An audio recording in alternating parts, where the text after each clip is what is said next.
नमस्ते बच्चों, विज्ञान के सेशन में आप लोगों का स्वागत है।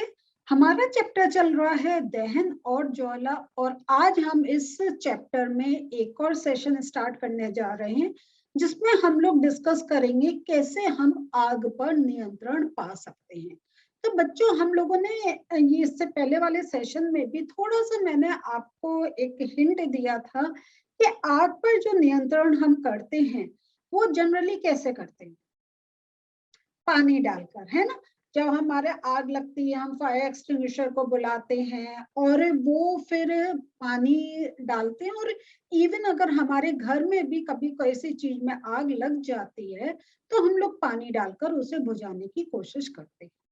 तो ये पानी डालने से क्या क्रिया होती है, और अगर आग किसी और ऐसी चीज में लगी हो जिससे वो और आगे एक इंक्रीज हो सकती है। अगर मान लीजिए कोई एक आपका एक फ्यूल ऐसा पड़ा हुआ है जिसमें आग लगी है, या अगर आपका ऐसी जगह आग लगी है जहाँ पे आपके इलेक्ट्रिकल इक्विपमेंट्स बहुत ज्यादा हैं, तब आप उस आग को कैसे बुझा सकते हैं, इन सब के बारे में आज हम डिटेल में समझेंगे। तो टाइम है बुक खोलने का, बुक खोलते हैं और हमारा आगे का टॉपिक आगे हम उसको समझते हैं। बच्चों, हम लोग आग पर नियंत्रण कैसे पा सकते हैं। यहाँ पे हम देखते हैं कि हमारा कोई भी, अगर चाहे हमारा घर हो, कोई हमारा एक वर्किंग प्लेस हो, कारखाना हो, कहीं हो, तो यहाँ पर जो आग के लगने की एक जो दुर्घटना होती है वो एक कहें बहुत एक भयानक होती है। और आपसे कहा गया है कि अगर आपने ऐसा कोई चीज इस टाइप का इंसिडेंस होते देखा है तो आप उसको अपनी कॉपी में उस इंसिडेंस को लिखें, तो ये आपका इंग्लिश राइटिंग की प्रैक्टिस हो जाएगी। ठीक है, लेकिन हमारा साइंस का सेशन है तो हम आगे अपना एक जो हमारा टॉपिक समझने का है उसे समझते हैं। तो यहाँ पे सबसे पहले एक चीज मैं ये आपको बताना चाहती हूँ, और आपकी बुक में भी ये चीज दे रखी है कि इन केस अगर आपका एक आग लग गई है कहीं, या एक ये तो बहुत एक ऐसा एक कहीं ऐसी चीज है कि कभी भी कहीं भी हो सकती है। तो यहाँ पे इसके लिए आपको ध्यान रखना चाहिए कि आपके शहर में, आपके जहाँ आप रहते हैं, वहां पे जो फायर ब्रिगेड का नंबर है वो आपके फोन में जरूर रहना चाहिए। और एक उसके साथ मैं कहूंगी एम्बुलेंस का नंबर भी, कि आपको नहीं मालूम है कब उसकी आवश्यकता हो। तो पैनिक नहीं करिए कि अरे ये क्या हो गया, क्योंकि हमारा उस समय एक एक सेकंड काउंट करता है। तो उसमें आप अपना एक मेंटली स्ट्रांग रहकर आप फायर ब्रिगेड को कॉल करें। इवन आपके आसपास कहीं ऐसा इंसिडेंस है या आप रास्ते से जा रहे हैं, आप ऐसा कुछ एक घटना देख रहे हैं, तो आपके सामने ये कुछ ऐसे नंबर होने चाहिए कि इमीडिएट आप कॉल कर सकें। तो यहाँ कोई एक घबराने की बात नहीं है, और ये सब आपको इसलिए पढ़ाया जा रहा है कि जैसे हम कहते हैं ना, फर्स्ट एड हम किसी चीज में दे सकते हैं।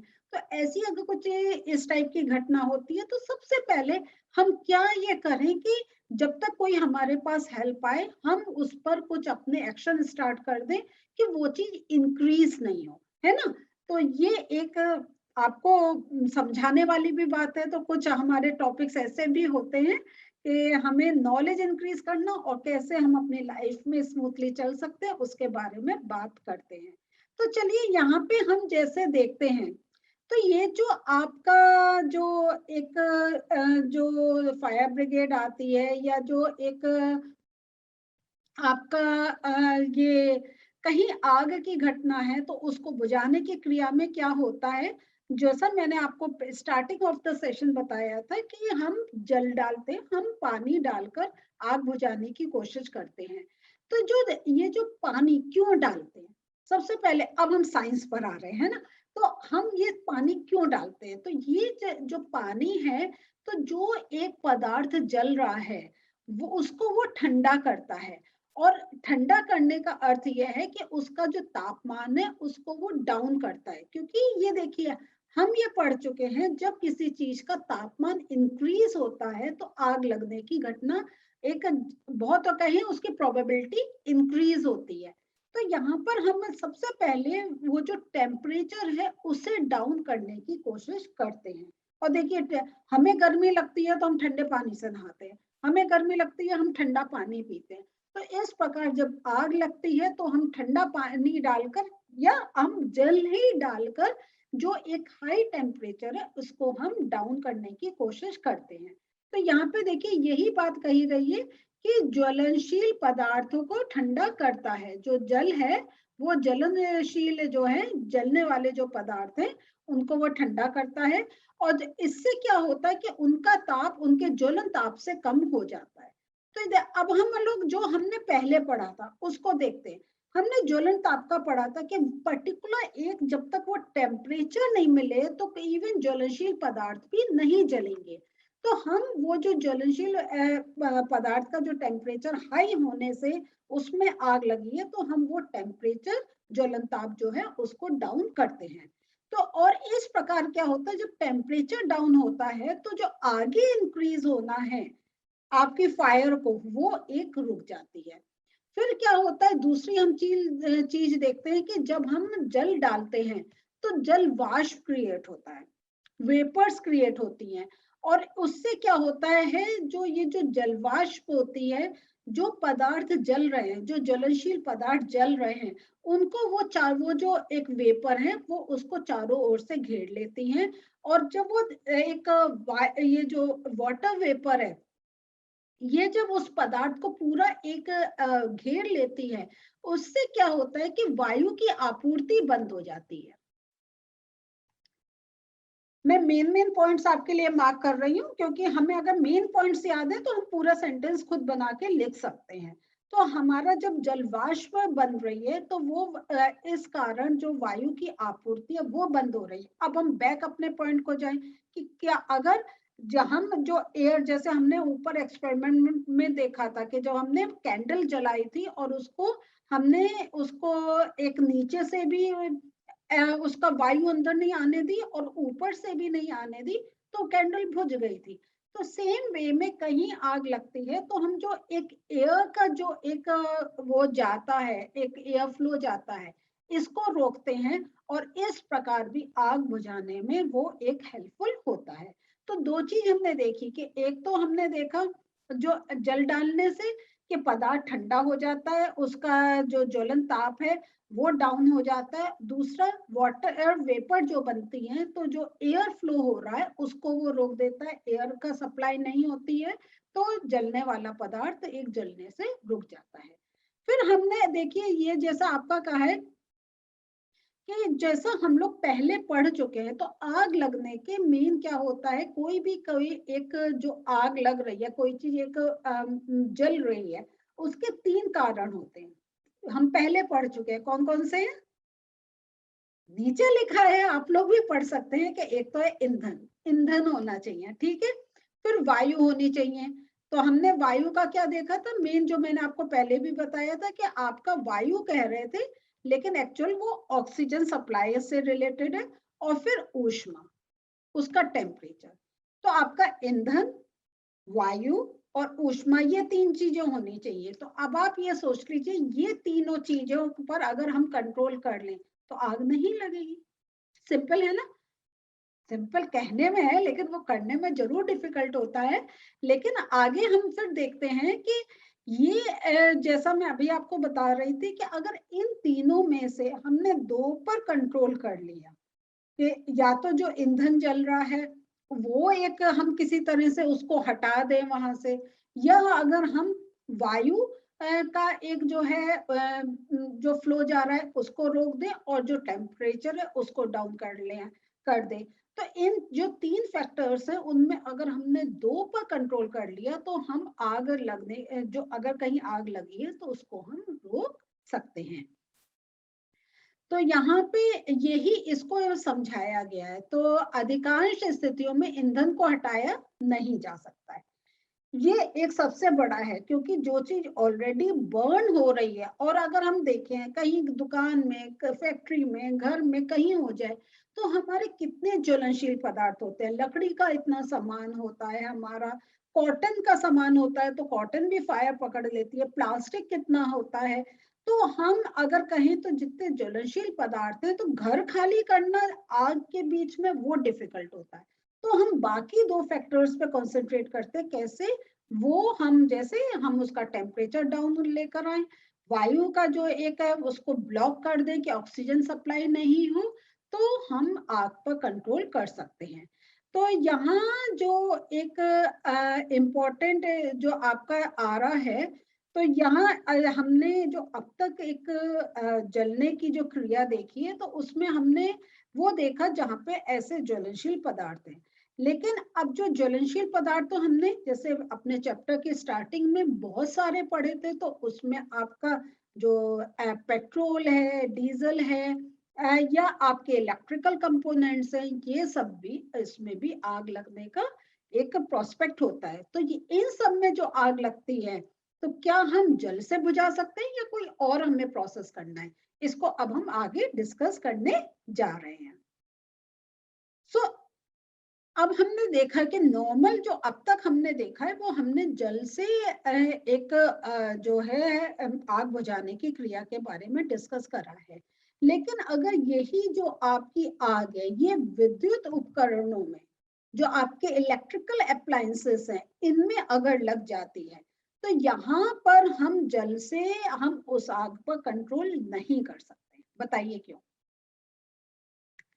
बिल्कुल ठीक, क्योंकि water is a good conductor of electricity.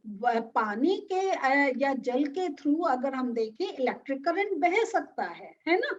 तो हम क्योंकि और जब वो इलेक्ट्रिक जो आपका सर्किट है उसके कारण ही वो अगर हमारी ये आग लगी है, और अगर हमने पानी डाला, तो वो पानी के साथ साथ वो इलेक्ट्रिक करंट भी आगे बह सकता है और आग को स्प्रेड कर सकता है। तो यहाँ जो है जब एक आपका इलेक्ट्रिकल अप्लायंसेस में अगर ऐसे आग लगी है, तो हम क्या करते हैं, ये एक जल का हम यूज नहीं करते हैं। और आगे और एक देखते हैं और कितने चीजों में हम जल का यूज नहीं कर सकते। अगर आग आपकी तेल या पेट्रोल में लगी है, तो इसमें भी जो है इसको भी हम जल से हम इसका उपयोग नहीं कर सकते हैं। अब दूसरा प्रश्न, ये जो पेट्रोल है या जो तेल है, इसके कारण जो आग लगी है उसमें हम जल का क्यों नहीं यूज कर सकते? इसमें भी वही जो हम लोग अपनी अगर नॉलेज का यूज करें, तो हम ये देखते हैं जो ऑयल होता है, तेल होता है, वो जल से हल्का होता है। जल से हल्का होने के कारण क्या होता है, अगर कोई वो जल के साथ मिक्स हो जाता है, तो हम देखते हैं उसकी एक पतली लेयर वाटर के ऊपर दिखाई देती है। और अगर आपको ये चीज थोड़ा सा नहीं समझ में आ रही है, तो आप ये सोचें कि आपका पानी लीजिए और एक टेबल स्पून आप उसमें अपना कोई भी तेल डाल लीजिए, चाहे गोले का तेल हो या आपका वेजिटेबल ऑयल जो आप खाना पकाने के लिए, क्या होगा? आप देखेंगे ना जल के ऊपर पतली एक तेल की लेयर आ जाती है, यही कारण है। तो जब हम देखते हैं उस तेल के कारण आग लगी, और हम देख रहे हैं कि अगर हमने जल से वो आग बुझाने की कोशिश करी, तो जल की ऊपरी लेयर पे वो तेल रहेगा और वो ऊपर तेल जलता रहेगा। तो इस कारण हम देखते हैं कि ये जो पेट्रोल या तेल के कारण जो आग लगती है, उसमें भी हम जो है जल का नहीं उपयोग करते हैं उस आग को बुझाने के लिए। तो इस टाइप के चाहे विद्युत उपकरण हो या आपके कोई तेल जैसे ज्वलनशील पदार्थ में लगी आग के लिए हम लोग क्या करते हैं, अब जो मैं मार्क कर रही हूँ इसको आप लोग भी मार्क करिएगा। इसके लिए हम लोग कार्बन डाइऑक्साइड सबसे अच्छा अग्निशामक है। तो इसमें हम क्या करते हैं, कार्बन डाइऑक्साइड को स्प्रेड आउट करते हैं। और यहाँ पे अब इसका ये सबसे पहले तो आप ये कर लीजिए, ध्यान रखिए कि तेल या इलेक्ट्रिक कंपोनेंट्स में हम जल का उपयोग नहीं करते हैं आग बुझाने के लिए, हम कार्बन डाइऑक्साइड का उपयोग करते हैं। पहला ये पॉइंट। अब क्या होता है, कार्बन डाइऑक्साइड इसको ये कैसे अग्नि बुझाने में एक सहायक होती है, तो जो ये हम देखते हैं कि ऑक्सीजन से भारी होने के कारण जो कार्बन डाइऑक्साइड है वो आग को एक कंबल की तरह लपेट लेती है। तो जब हम कार्बन डाइऑक्साइड छोड़ते हैं, तो जो ऑक्सीजन के वो क्या होता है, उससे भारी होने के कारण वो क्या होता है, वो एक और एक वो जो आग है उसको वो एक कहीं एक क्लाउड सा उसमें बना देती है। और इससे जो होता है ईंधन और ऑक्सीजन के बीच संपर्क जो होता है वो टूट जाता है। मेन हमें क्या करना है, अगर हम अपने पहले पॉइंट पर ध्यान दें, जो 3 कारण है उसमें से एटलीस्ट 2 पर हमें कंट्रोल करना है। तो हमें क्या, जो एक ऑक्सीजन की जो सप्लाई है वो हम कैसे अवरुद्ध कर सकते हैं, कार्बन डाइऑक्साइड इंक्रीज करते हैं। और इस कारण क्या होता है कि कार्बन डाइऑक्साइड की लेयर बनने से ऑक्सीजन वो भारी है और ऑक्सीजन लाइट है, तो वो उसको पेनिट्रेट नहीं कर पाती है, ऑक्सीजन थोड़ा बाहर की तरफ रहती है और कार्बन डाइऑक्साइड का एक क्लाउड बन जाता है। और कार्बन डाइऑक्साइड का ये जो एक और लाभ है वो है कि ये जो सामान्यतः विद्युत उपकरणों को कोई भी हानि नहीं पहुंचाती है, कि ऐसा नहीं है कि जो हमारे इलेक्ट्रिकल अप्लायंस है वो कार्बन डाइऑक्साइड की वजह से वो खराब हो सके। हाँ, अगर हमने जल डाला है तो जरूर हमारे इलेक्ट्रिकल अप्लायंसेस खराब हो सकते हैं। तो हम कार्बन डाइऑक्साइड की अब बात ये आ रही है कि जो कार्बन डाइऑक्साइड को अब हम इसकी आपूर्ति हमें कहाँ से मिलती है, क्योंकि अब अगर हमें, क्योंकि जो हमारे आपके फायर ब्रिगेड होते हैं उनके पास ये सारे कंपोनेंट होते हैं। और आप ये भी देखते होंगे कि बहुत से घरों में, होटल्स में या पब्लिक प्लेसेस, जो हमारे पब्लिक ऑफिसेस हैं या वैसे भी जो ऑफिसेस हैं वहां पे छोटे छोटे फायर एक्सटिंग्विशर रखे होते हैं। तो वो तो इसके अंदर ये कार्बन डाइऑक्साइड का कैसे ये प्रोसेस चलता है इसको अब हम समझते हैं। यहाँ क्या होता है कि उच्च दाब पर, मींस हाई प्रेशर पर, ये द्रव के रूप में सिलेंडरों में भरी जा सकती है। देखिए, जब हम गैस को कंप्रेस करते हैं, उसको दबाते हैं गैस को, तो क्या होता है, वो वापस लिक्विड फॉर्म में आ जाती है, कार्बन डाइऑक्साइड गैसियस फॉर्म में। तो जब हम उसको प्रेस करते हैं बहुत हाई प्रेशर पर, तो वो लिक्विड फॉर्म में आ जाती है और लिक्विड फॉर्म में वो क्या होता है, सिलेंडरों में भर दी जाती है। एलपीजी के अगर हम देखें तो हमारी एलपीजी भी जो हम यूज करते हैं वो क्या होती है, यही तो होती है, गैस होती है, लेकिन उसको हमें क्या होता है, सिलेंडर में भरना होता है, तो प्रेस करके भरते हैं, तो इसलिए हम कहते हैं लिक्विड पेट्रोलियम गैस, कि वो है गैस लेकिन अभी सिलेंडर में वो लिक्विड फॉर्म में है। लेकिन जब हम वो प्रेशर को रिलीज करते हैं तो वो फिर से गैस फॉर्म में चेंज हो जाती है। तो सिलेंडर से छोड़े जाने पर ये जो कार्बन डाइऑक्साइड होती है, क्योंकि वे आप बहुत हाई प्रेशर में वो अंदर एक लिक्विड फॉर्म में होती है, तो जब प्रेशर रिलीज करते हैं तो वो एकदम गैस बहुत हाई क्वांटिटी में चारों ओर फैल जाती है और ये ठंडी हो जाती है। और ये ना केवल आग को चारों ओर से घेर लेती है, और इसके साथ साथ वो क्या होता है, जो टेम्परेचर होता है, हाई टेम्परेचर होता है, उसको भी डिक्रीज करती है। तो इसलिए हम कहते हैं जो ये जो कार्बन डाइऑक्साइड है, ये अगर फायर एक्सटिंग्विशर के रूप में देखें तो ये बहुत एक काम की चीज है। तो यहाँ कायदे अगर मैं कहूँ तो ये जो यहाँ से मार्क कर रहे हैं ना उच्च दाब से, और ये पूरा पैराग्राफ आपका बहुत इंपॉर्टेंट है, तो आप अपना ये पूरा मार्क कर लीजिएगा। मैं सिर्फ अभी मेन मार्क कर रही हूँ, तो ये इसको कर लीजिए। तो ये होता है कि कार्बन डाइऑक्साइड क्यों हमें इतना उपयोगी मानते हैं किसी आग को बुझाने में। और कार्बन डाइऑक्साइड प्राप्त करने का दूसरा तरीका क्या है, ये तो एक तो हमने देखा जो कार्बन डाइऑक्साइड गैस है उसको हमने लिक्विड रूप में चेंज करके गैस सिलेंडर में उसको स्टोर कर लिया है। दूसरा जो तरीका है वो है सोडियम बाइकार्बोनेट, बेकिंग सोडा और पोटेशियम बाइकार्बोनेट, ये जो रसायन के पाउडर का भारी मात्रा में छिड़काव। तो जब हम ये सोडियम बाइकार्बोनेट और पोटेशियम बाइकार्बोनेट का पाउडर जब हम एक छिड़कते हैं, तो ये दो जो केमिकल है इनकी जब रिएक्शन होती है तो उस प्रोसेस में भी कार्बन डाइऑक्साइड रिलीज होती है। तो और ये आग के निकट इन पदार्थों से बहुत सी कार्बन डाइऑक्साइड गैस निकलती है जो आग बुझा देती है।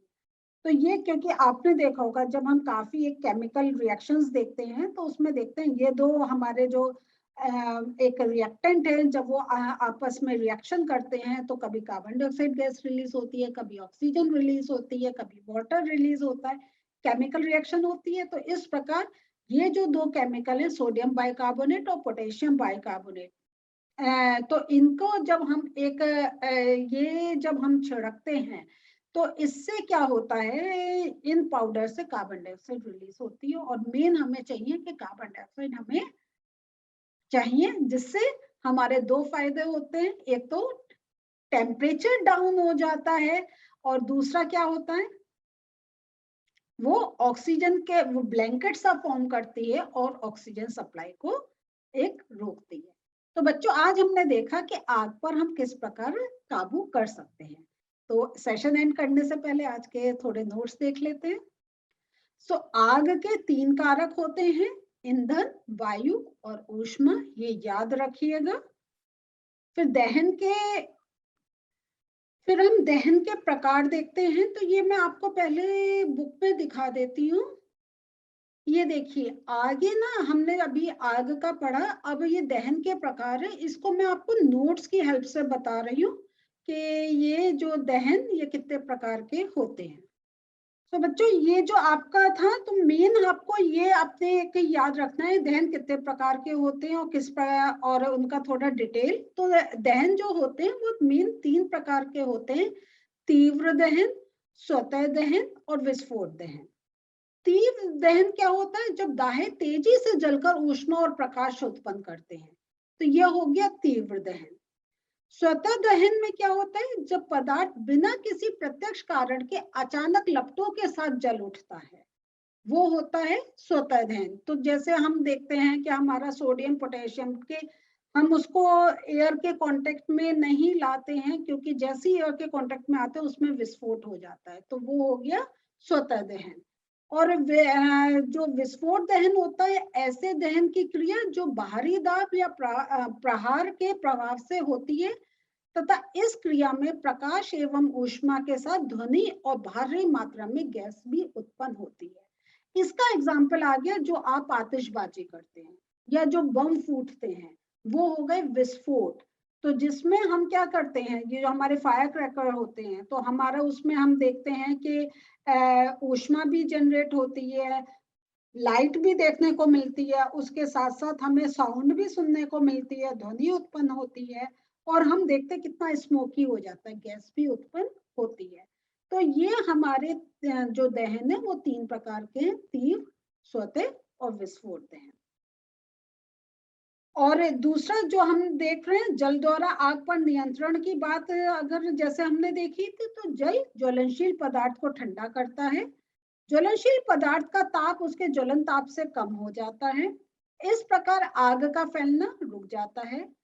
जल वाष्प ज्वलनशील पदार्थ को घेर लेता है, जिससे वायु की आपूर्ति हो जाती है और आग बुझ जाती है। तो ये देखा हमने कैसे जल द्वारा आग पर नियंत्रण होता है। तो बच्चों आज हम लोगों ने देखा सबसे पहले कि आग पर कैसे नियंत्रण कर सकते हैं, और उसके साथ साथ हमने देखा कि दहन कितने प्रकार के हो सकते हैं। ये आज हमारा टॉपिक था। अगले सेशन में आपके चैप्टर के आगे के टॉपिक कवर करेंगे। मिलते हैं फिर से, बाय।